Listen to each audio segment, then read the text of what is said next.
Hey everybody, welcome back to another Jackson Jet Setting comparison video. Today we're checking out the Disney and Universal Value Resorts. Which ones are better, which ones are the best use of your money. Last week I had a chance to stay at both the Pop Century Resort and the Endless Summer Surfside Inn and Suites over at Universal. So let's check them both out and see how they compare. So the first category, we're going to compare our rooms. So this is the Surfside Inn and Suites base level room. One thing off the top that any Universal Value Resort, and there are just two right now, it's the Endless Summer Surfside and the Endless Summer Dockside Resorts, is that they're brand new. The Surfside Resort was opened in 2019, right before the pandemic, and then of course the hotels closed for a little bit, so they both feel like brand new hotels. The Disney Value Resorts were all opened at least a decade ago. I know there have been a lot of renovations at different resorts, and we can't compare every single value resort in this video based on my personal experience, but overall the Surfside or the Dockside rooms are going to feel brand new to their guests. One thing I liked about the Surfside Resort compared to the Disney properties is that they did have single-use shampoos and conditioners in the bathrooms. None of those, multi-guest pumps that you're starting to see pop up for ecological reasons, aka budget reasons. So that was one plus I like to see. One thing I really liked as well about the Surfside Suites compared to Disney is that they were not motel style rooms, meaning that they opened up to the outside. All the rooms at the Surfside were in an interior hallway. It felt like a normal hotel, not a motel. The Disney resorts, if you have people walking by late at night, you're going to hear them. Since people are outside, they're going to be talking a lot louder, and it's going to disturb your sleep. It did disturb my sleep when I was out there at Disney. I did have a pool view room at each one of the resorts. This was my view from the Surfside. I really enjoyed the view. It was high up and a direct view of the pool. So now, let's take a look at the Disney Pop Century Resort. So as you can see, I did have a pool view as well here, but you have the hallway and a bunch of the designs on the side of the building kind of blocking that view. So it does not feel as premium as the Surfside Suites. I will say the overall design of the room felt a little bit better at the Pop Century Resort.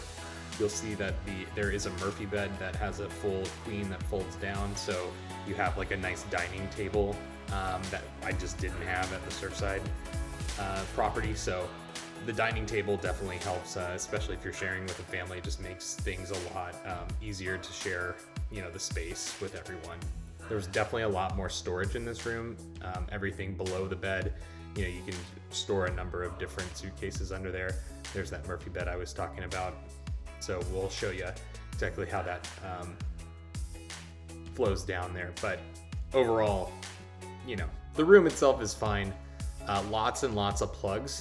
Both rooms had lots of plugs for charging your devices. I'll say the Surfside Resort being a little newer, they did have USB-Cs in the wall, which is pretty cool. But we're not really seeing a lot of those in any hotel around the world that we're staying in at this time.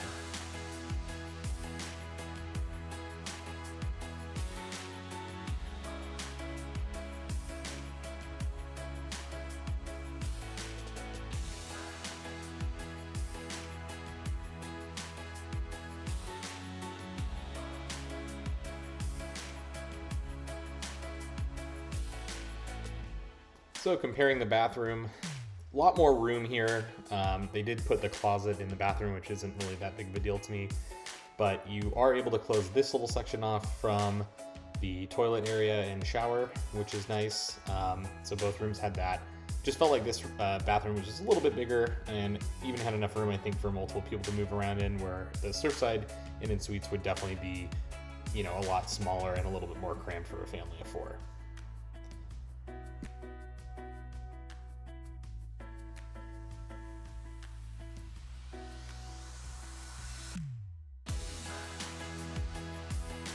If we want to compare theming, I felt like the theme at Surfside Inn and Suites was great.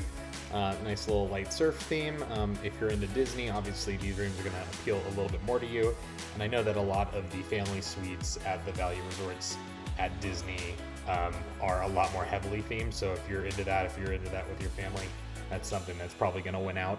But I did love the Smurfy bed, and then there was some more theming within the bed, at night for the kids. So overall, I felt like Surfside Inn and Suites won the room category. So now let's take a look at pools at the resort. So this is at the Surfside Inn and Suites. The pool was shaped in the form of a surfboard, so keeping with the theme. And then guests at Surfside also have access across the street at Dockside to their pools, which have pool bars. This one also had a pool bar, but the Dockside's pool I liked a little bit better. But yeah, overall, I think that this pool is gigantic and lots of seating. They're both big resorts, Dockside and Surfside. But the pool itself was fine. No water slides or anything. You're not going to see that, but they did have a little beach entry at Dockside as well as Surfside.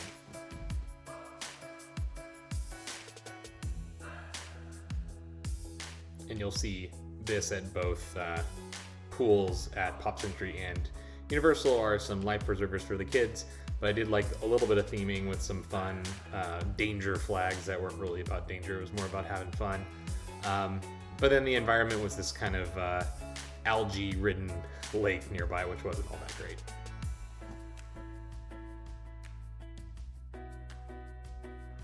Now, the Pop Century Resort had 3 separate pools located at the actual resort, which is definitely going to win out. You don't have to cross any streets like you do at Surfside to get over to the Dockside.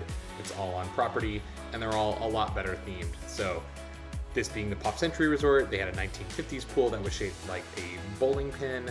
They had a 1960s pool that was in the shape of a 1960s flower petal. And then you had the 1980s and the 1990s.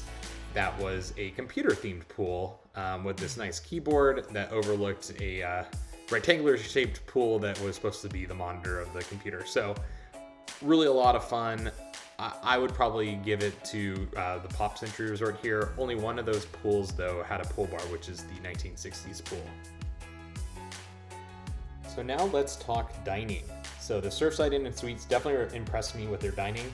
Everything was under $12 for the main entrees, and there were a lot of healthy options. Of course, there were burgers and pizza, as you'll always find at these places, but I feel like they really did try to keep costs down for their guests and didn't overcharge them. There was a Starbucks in the lobby that I had breakfast at, and I felt like the pricing was exactly the same as any Starbucks. So definitely a plus there. And I liked sort of the different and fresh feel. Seemed like the menus really felt contemporary at the Surfside Inn and Suites. Didn't get a chance to try the pool bar, but that is an option as well. And then across the street, you can also dine at the Dockside Inn and Suites. They actually have a lobby bar, they have a Starbucks, and they have a similar restaurant that's just a little bit bigger since Dockside is a little bit larger. So everything here I think feels a little bit newer because it is a newer resort. Well designed for guest flow as you'd expect. So overall was very impressed with the Surfside Inn and Suites and the Dockside's dining.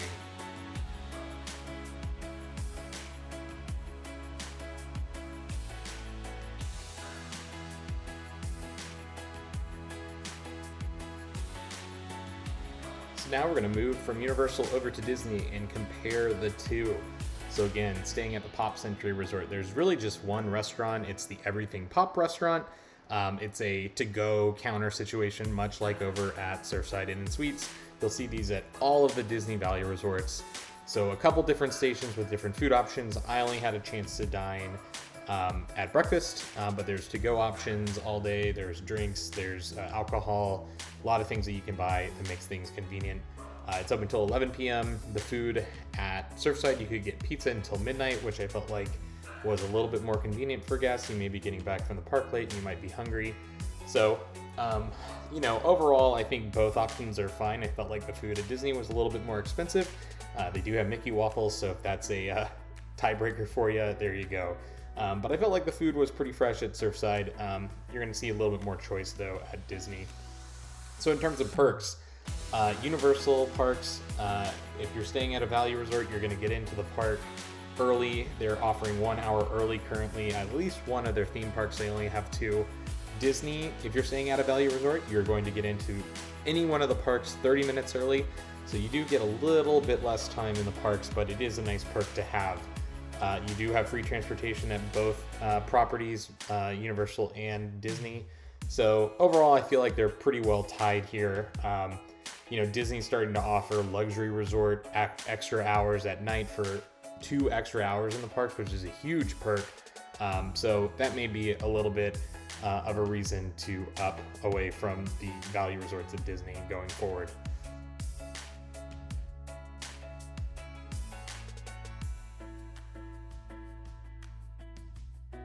So I hope the comparison between these two properties really helped you decide, hey, I'm going to Disney, I'm going to Universal, I don't know which one to necessarily stay at. One thing we didn't talk about is price. The value resorts at Universal, Surfside, and Dockside, they are generally going to be cheaper per night than any of the Disney properties. Right now, the Disney properties are offering Disney's Magical Express, but that's going away in a month at the end of 2021. So that's really not a benefit we can really count in the comparison right now. So which one is better? I think that the Surfside Inn & Suites really impressed me, especially for the price. You had really brand new rooms, you had a fresh feeling resort, you had some nice pools. Disney's Pop Century Resort definitely had some amazing theming. You're on Disney property. The location of the Surfside Inn & Suites is slightly off of Universal's property, so it definitely doesn't envelop you in all the theming that you might be used to from an Orlando resort hotel at one of the theme parks. It's a really tough call. If you're going to Disney and you're just going one day to Universal, I'd still choose the Disney property and then just Uber or taxi up to Universal for the day. If you have a shorter trip to Orlando and you really like the Orlando parks, you really like Harry Potter, I think it's definitely worth staying at the Surfside Inn & Suites. If all you care about is the nicest room possible for the least amount of money, the Surfside Inn & Suites is definitely going to win out. So overall, I liked both properties, but that would be my choice. If you like these comparison videos, definitely let me know in the comments. Definitely like this video, and if you haven't subscribed to my channel yet, please do so. It helps me out a ton.